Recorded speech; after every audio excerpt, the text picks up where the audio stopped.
เอิญนะบาสีสู่ขวัญเอิญขวัญเอาไปสนซะโอ้บ่เคยได้ขึ้นมาจักเทื่อได้นี่เข้าพาเข่าก่อนพาเข่าได้เดี๋ยวเราเอาอยู่นี่ก็ได้เราอยู่นี่ก็ได้โดยได้แล้วโดยเอามาเนาะเพิ่นมาพอพิธีเพิ่นมีพี่น้องนะจับต่อกันได้บ่ได้จับต่อกันเนาะโอเค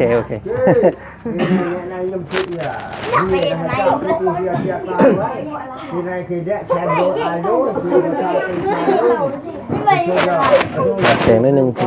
น้องมันcho hai ăn là rô lên vi hai lô ăn cho hai rô lên vi ăn thì cho cô cái này thì vì đi đấy thì cho phải vì cho luộc ở kia tập bàn liền cho nó nọ kia thì xem một cả ai một cả còn một cả bị khỏi cái nhà đường một cả thì cho cô cái vi cái này cho y nuôi on cho khi on cho nó mua chung nó cái khi on ta cho luộc còn rồi xuống bị chọn đàng thôi ao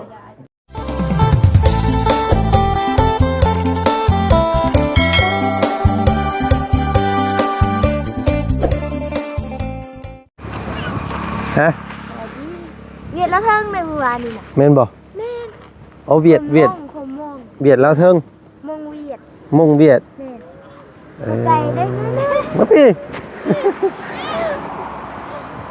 แต่เราฮู้ภาษาเวียดฮะผูกแขนพอแล้ว เอาอันพอแล้วผูกแขนยังมีคนตีพอแล้วเนาะจังเลยมาผูกแขนพอเอาสักจังหน่อยนี้เอ้าเพิ่นผูกแขนเรื่องยังลูกเรื่องที่พ่อเฒ่านั้นตีพออ๋อ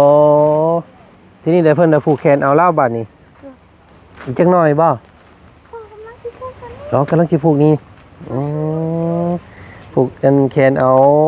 พ่อเจ้าโอ้ยเมื่อวานนี่ซุปเจ้าทิ่มข่อยดีอายแยกทางเองเนาะอายบ่เห็นว่าไปหาข้าวน่ะเนาะเลาะกินพี่โอ้ยสบายดีป้าลุงเนี่ยเนาะบ้านเราเข้ามื้อนั้นเด้บ่ซุปเจ้าเขาน้องๆคนหุ่มกับบ่ซอยกันไปสั่งไอ้ซิวเนาะอากาไปซื้อเสื้อไอ้ลุงเอิ้นเพิ่นหุ่มยุบเนาะ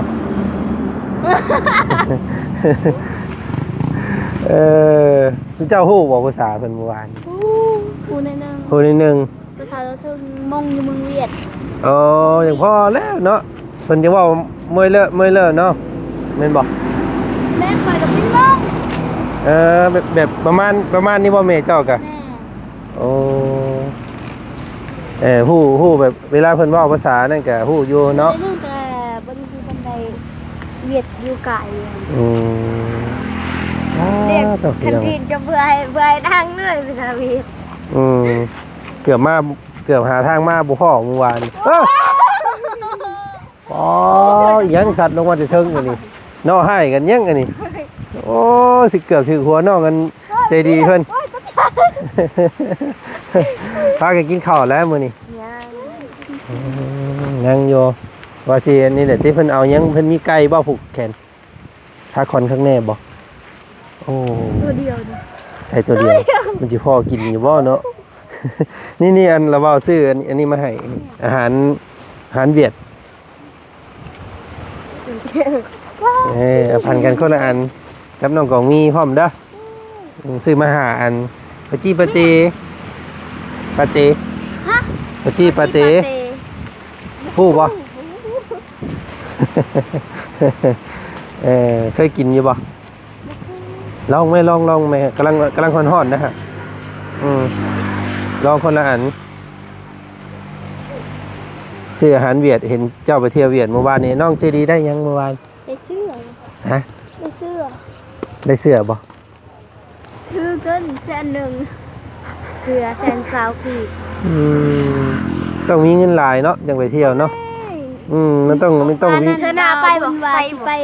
ทะเลเวียดเธอหน้าบ่ด้วยก็ว่าอาจารย์ลาวยุกะสั้นน่ะใกล้ๆนึงบ่ต้องมีเจี้ยและไปไกลๆนั่นเนาะมันต้องไปปั๊มเลยเนาะเจี้ยก็ได้เจี้ยก็สันนั่นน่ะ เออลองชิมมึงอยู่เป็นนี่แหละ โอเคขจีปาเต้เดี๋ยวไป ก็ว่าอยู่กะจิปาเต้ ขจีปาเต้เนาะ กะจิปาเต้ก็บอกอยู่ เคยกิน ก็เคยกินอยู่เนาะโอ้ย โอ้ยเนี่ย อ้วนบ่นี่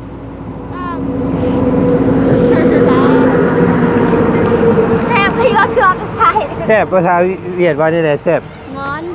ฮะ งอน งอนงอนแอมเอ้ยเวนงอนหลายงอนแซ่บหลายนี่ว่านี่ได ตะลัง เนาะซ้ำสุดเจ้าเลยเมื่อวานนี่เนาะแม่นบ่ แม่น มันประมาณอายุเดียวกันเลย โปรเจกต์ในเขาน่ะ อ๋อป .6 ป .7 แล้วบ่ฮะสิเข้าม.1เลยเนาะไปปีเกียมปี มีน้ำมีแต่ป .5 ขึ้นมาลึงเลย อันเอ้าอยู่เวียดน่ะมีม .7 บ่เอ้ยมีอัน ป .7 ป .6 ป .6 ป .7 ก็มี ครูคนไทยแต่ปเกมจนฮอดป .7 เลย เอเป็นคณะศึกษาเพิ่นเมื่อวานนี่พี่น้องเนาะไปพ่อน้องๆเพิ่นโอ้ยม่วนเนาะเพิ่นบ่ได้อายเนาะเขาพุ่นอยู่ไกลมองไม่ได้ที่ไหนกว่าเป็นตังคนเดียวเหรอเอามาไม่ได้คือกว่าเป็นตังเหรอคุณบ้านกระตังคนเดียวคนนี้บ้านตังคนหนึ่ง เห็นชุดเจ้าถ่ายรูปน้องเพิ่นอยู่เมื่อวานนี่บ่ผู้ใดก็ผู้นี้ถ่ายรูปน้องเพิ่น ผู้ใดมาหาเนี่ยมื้อนี้มีไผเนี่ยมาแล้ว แล้ว มีแต่อาจารย์ลาผู้เดียวมาแล้วก็เขาบ่บุญเพิ่นเอ้าบ่ได้พาชุดเจ้าไปแจกขนมนำบ่อยู่บ้านอิหยังก็ที่มันเข้าไปทางบ้านอะไรบ้านนั้นอันสกีใหญ่อันนี้แล้วมันเข้าไปอู้น่ะมันสกีนี่ เขาก็ให้เอาจะกินเรียนนะ แม่นเดี๋ยวก็มันมีทางเข้าไปในบ้านยังก็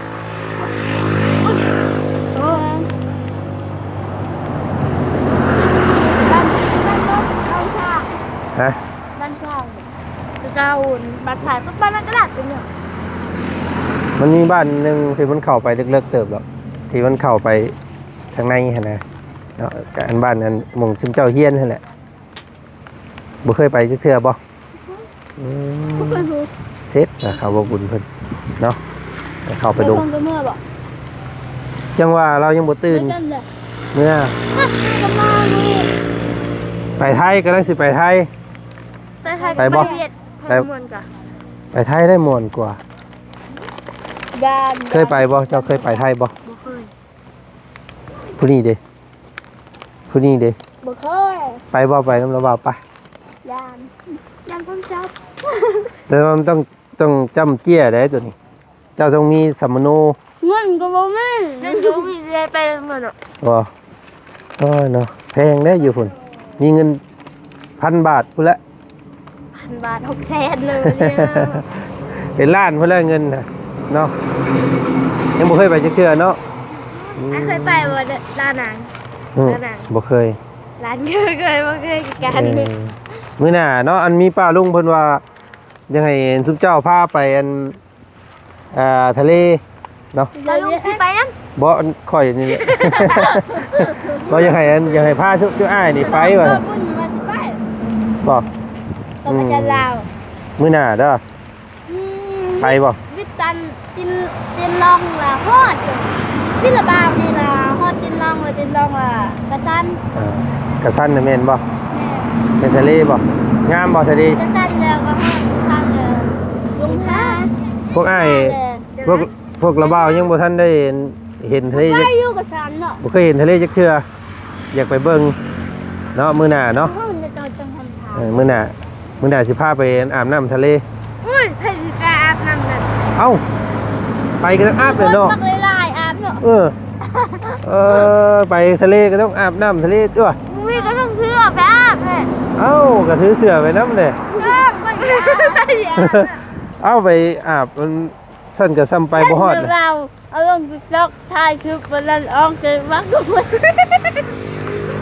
ไปเนี่ย เรื่องเดียงเลยเนาะ ให้หนาวมันตาม นั่นแหละเราเป็นติดตาม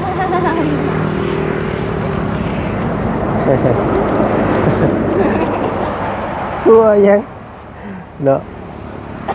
เอามาถามเล่นดิพี่ดอกไงเนาะเมื่อวานนี่สรุปแล้วกับบ่มีเงินแน่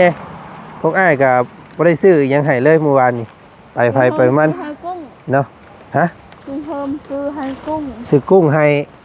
ซื้อให้กุ้ง ให้กุ้ง ซื้อกุ้งให้เนาะ ให้กุ้ง อืม คือให้เหมาะกุ้ง เอ้าเพิ่นผูกแขนนะว่านี่แม่นบ่ แม่ เพิ่นคือผูกอยู่เทิงบ่ แม่ ไปอันระเบาสิผูกแขนโอ้มีเงินผูกแขนเพิ่นอยู่บ่เนาะเบิ่งก่อนเด้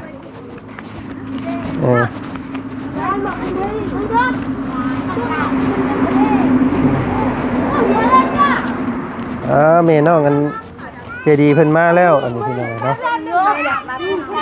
อ๋อมาผูกแขนอ้ายเด้อสบายดีเด้อเอ้ยกำลังนั่งเผาอันกองไฟอยู่เนาะใช้เพิ่นผูกแล้วเริ่มเดี๋ยวบ่เด้อเด้อขึ้นผู้พันกัน พี่แขกลูกชาย โอ้ พ่อนี่พ่อที่พ่อนี่พ่อมากอ่ะทำดีในเรื่องนั้นแหละ โดยเอ้ย พ่อบอกเรียกมา เดี๋ยวดูกันขึ้นเบิ่งน้ำเนาะโอ้เต็มอยู่ทางเฮือนผู้พี่น้องเลยเนาะเพิ่นผูกแขนนั้นผูกแขนนั้นเพิ่นนั้นโอ้ แล้วมาขึ้นเด้อ โดยสบายดีเพิ่นกำลังทำพิธีพี่น้องเลยเนาะไปน้องจะดีป่ะคือพระขึ้นป่ะ โอ้ยอย่าขึ้นน้ำโอ้เพิ่นผูกแขนอันที่ว่ามีเรื่องเล่ากันนะว่าซั่นเนาะพี่น้องเนาะเพิ่นก็ได้ทำพิธีเพิ่นเอิ้นนะบาสีสู่ขวัญเอิ้นขวัญเอาว่าซั่นซะโอ้บ่เคยได้ขึ้นมาจักเทื่อได้นี่พาเข้าก่อนพาเข้าเด้อเดี๋ยวเราเอาอยู่นี่ก็ได้เราอยู่นี่ก็ได้โดยได้แล้วได้ดังนี้แล้วใช่นี่ก็วันอ่อนคนนี้ก็ไป ให้ปลาดุ้งเพิ่นเข้าก็ได้นี่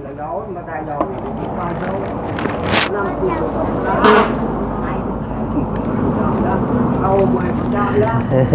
มันช่วยเลยเจ้าตัวใครเป็นคนนี้เมื่อละอ๋อก็ได้จุมาเมื่อเตียนไม่ไปกูย้อนน่ะช่วยไปมาปลาเลยกูใช้ปลาแฉ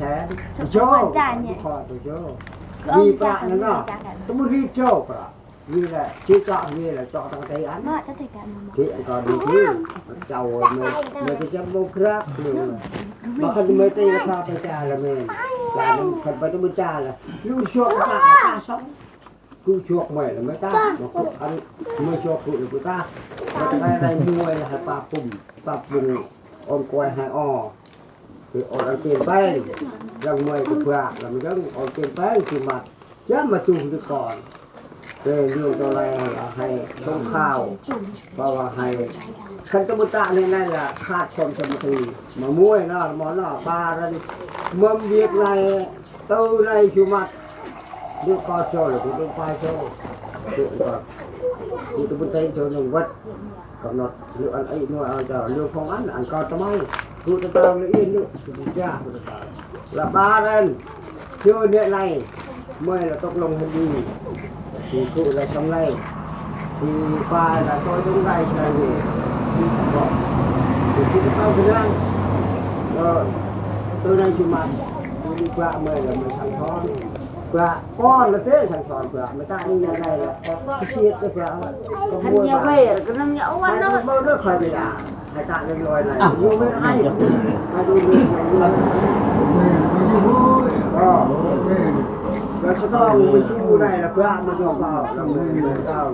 nuôi là về một cái ấy có chuột lại cần mới đăng có to mới có nhính thì khu đăng có to khu có nhính có mòn rồi anh chế đây cho anh thì con nhé con thì hãy trông tay mua anh bà rồi mua anh có đi nó có bất nhờ rồi ta co thì chưa mấy châu con châu phụ thật sự tao mình này mấy nhớ châu con cái này đó sôi còi sôi đấy đây mà nói thì phải gặp con đấy trong cái bè là nó ăn thì cái là rồi nhé mấy nhớ cái mình là ra gì đâyยังบอกสอนกันอยู่พี่น้องเอ้ย không cho ăn là phải như thế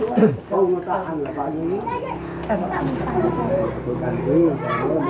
áo ra ra kia thì ta vào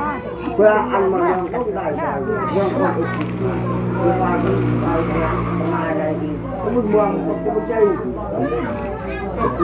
tao cái mày tao cái này vô chứ cái tao mua nêu này mấy người của chú biết đấy ได้เยอะได้เยอะ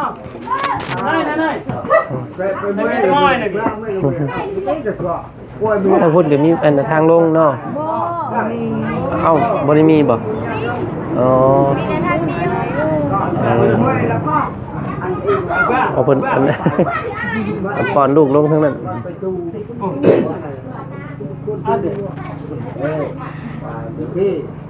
เอาบันไดละมีจำละมีมนจำจ้าลองเลยละโอ้เฮ้ยชิคกี้พายชิคกี้พายเต้นจังเลยจอบตรงนั้นไอ้เด็กจอบ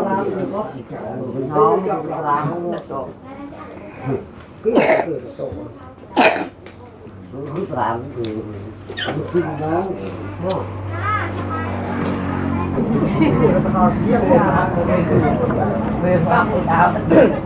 Vẫn dùng mà có đã được chúng ta vào nhà. เอาเขาอัน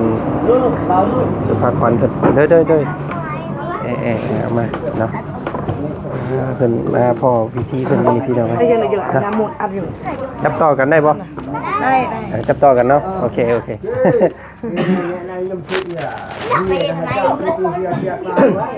ทีไรคือเด็กแชมป์โดนอายุคือเราเป็นแชมป์โดน เสียงนิดนึงพี่น้องมัน เจ้าคือเจ้าป้าเราเลือกได้ออสต้องดูชื่อบ้างคือเวียดีเลยคือโยโลสิคุยโลมาโลlà chưa nữa chợ lá thì một thầy kia thế cho y nuôi oi tao để pra kia chu kia oi thầy pra thì kia oi kia pra oi bên đấy thì mặt thì cho pra hướng dân người ở bàn oi chuột mới được dân hay ở bàn oi chuột thì phải hả mà vé thì cho thầy cho thiệt thép thì cho vé thì chẳng ao ai có đây thì em làm vui thì cũng cho tao cái dân kia cái con lừa dân cũng bài vì luật có cái nào được cái này có luật quan trọng cái nào đã vô thì trong cái năm cuối đấy thì mầm leo kheo khát ơi cho cuộc phải cái kia lúc còn tu cho mới trong cái này cho làเป็นปรุงเป็นห้างที่อดปอดตลอดปลอดภัยที่โชว์พวกใครเป็นเดียวเพียงเดียวตามด้วยแล้วเมื่อมันเวทวายปลายหัวจะแต่งเถื่อน้ำตามแรกตอนนาดึงมาจ้องดึงยังเลยล่ะมาจ้องขี้เอาต่อยถึงโดนบ้านขี้ก็เราปลาเทียนตูดเอาไม่ได้ยิงไม่ได้เฉลยไม่ได้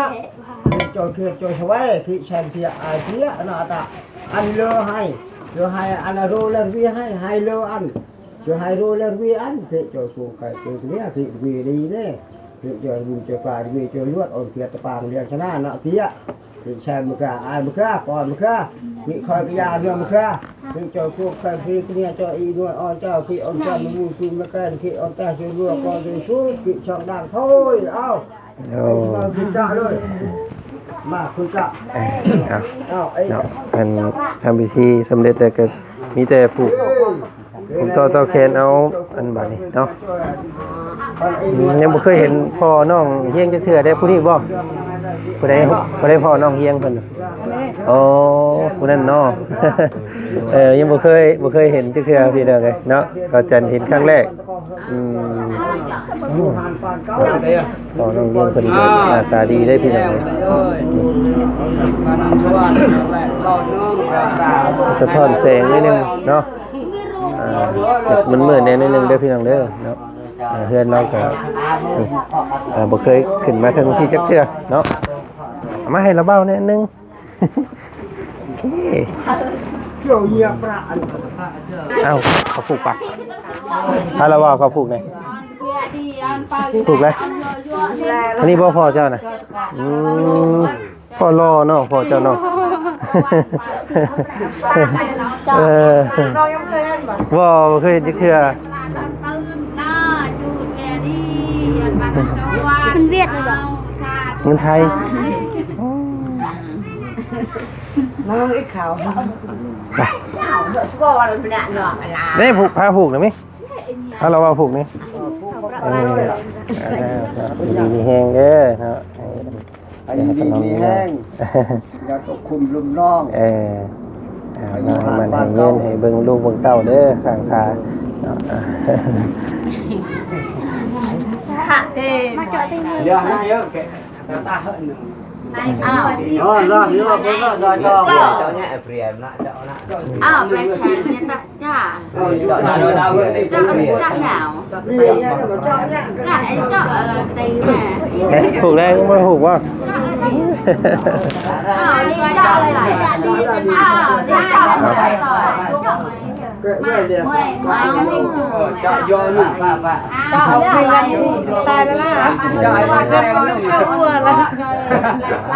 ก่อนเจ้าอันมินอันอ้อจ้าเลยเมื่องงจัดโดน เจ้าเลยเจ้า แกเอาเรียนเรียงในแขก เพิ่นผูกแขนอันน่ะผูกแขนอันน่ะเฮ็ดเอิ้นขวัญเนาะเอิ้นขวัญมาเพราะว่าพ่อน้องเพิ่นถูกถูกรัดถูกตบถูกตีเลยพี่น้องเพิ่นก็ได้เอิ้นสิสู่ขวัญยันขวัญหนีเนาะยันขวัญหนีขวัญไปทางอื่นว่าซั่นๆเดี๋ยวเพิ่นก็ได้ทำพิธีเนาะสิสู่ขวัญเอิ้น มันจะได้อ่อนไอ้กี่อย่างอ่อนนะมึงอ่อน บอกให้ป้าลุงเข้าใจนำดีกว่า จะได้ให้คอยสุขภาพแข็งแรงปรารถนาสิ่งใด ไม่เลยยิ้ม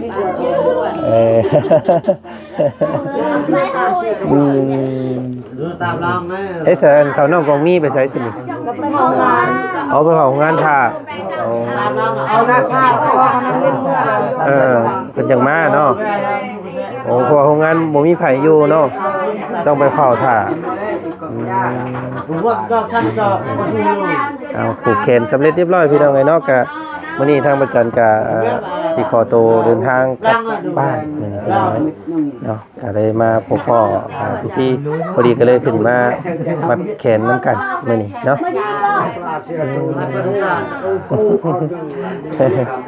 น้องไม่ได้เมื่อบ้าน มื้อนี้อันสิกลับบ้านมื้อนี้ฮะ เดือนลุงเฮิมเลย เอาท่าเขาลุงเฮิมก่อนเดี๋ยวเราเอาเมื่อเอาลุงเฮิมก่อนลุงเฮิมยังบ่ตื่น เดี๋ยวสิมาใหม่เด้อมันยังไม่ตื่น ยังพันตื่น ไปอะไร เอาเฮิมกับเอาเพิ่งยังบ่ทันตื่น เลย มาแต่เช้ามื้อนี้ก็เลยมาก่อนหมู่ นุ่งแปล ไหนไอ้ติดคือไหนเยอะ จ้าไอ้ แย่ แปลจ้าไอ้ เออ แป๊บเดียวท้าจะน้อย โอ้เด้อ มาอยู่นำกันแล้วไปหามาแวลู จ้าอะไรดิ เด้อ จ้าดามปะ ใส่โอ้ยบ่ใส่เงินก็ยาบ่ใส่ก็ยา มันก็ซ้ำเงินคืนกันคือเก่าแล้วนี่ เพราะว่าฮีมันเดียวนั้นนะ เจ้าจิตังโยน อยากไปอยู่ไหน อันนี้ผูกแขนนอนผูกแขนเอาพ่อน้องอันนี้เพิ่นเนาะยันนั้นเด้อ มาเด้อคนเด้อโชคดีมีแห้งเด้อให้โชคให้มันให้รับให้รวยให้ไปปลอดภัยเด้อ เอาบ่เป็นเว้าจังได๋ เดี๋ยวคือกันแล้วเขาก็คือกัน เดี๋ยวขอบใจหลายๆเนาะเออ เฮาเว้าไปพอดูเป็นใหญ่ซื้ออันนั้น คือกันคือกัน เอาแล้วใหญ่ ยังบ่เท่าเนาะยังบ่เท่าต้องงั้นลูกสาวได้ลูกได้ผัวพุ่นสิเท่าเนาะอันนี้ ยังหนุ่มยังน้อยอยู่ ในยุคในกินเนี่ยคุณจะมาเพื่อช่วยจะคอยกระยาเจ้าแชมป์ไอ้เจ้าเฮียก้อนพี่เจ้าใครในเนี่ยอนกามาบูนคุณมาการคิดมั่วแล้วแค่พัดการคงใครเป็นเนี่ยเพียงเพื่อตั้งตัวอนจะว่าไปโอ้ยคือจะฟังมาเรื่องไม่อนจะปางเรียนชนะคือเรียนแชมป์เรียนไอ้เรียนคอยเรียนยาอนเรียนบ้าเจ้าอนอนพระเจ้าที่อนบุญที่ละพระลอยอันกินเทช้างเนื้อเจ้ามาในละนาตะเอาคิดเยอะกว่าง่ายที่นิยมนำช่วยนี่คือเจ้านำช่วยนี่ก็เป็นคนใครเป็นเนี่ยคนช่างดังเท่าเชื่อยอมเลยนะ นี่แต่แซ่บเลยมากแต่พระ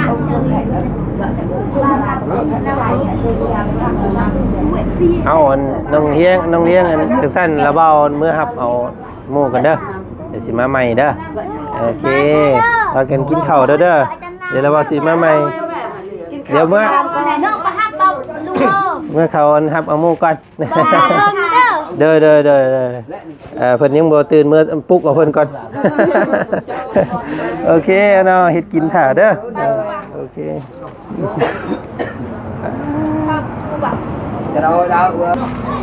เนาะโอเคพี่น้องเนาะทางก่อจันกามาพบพ่อพิธีบาสีสู่ขวัญเอาพ่อน้อง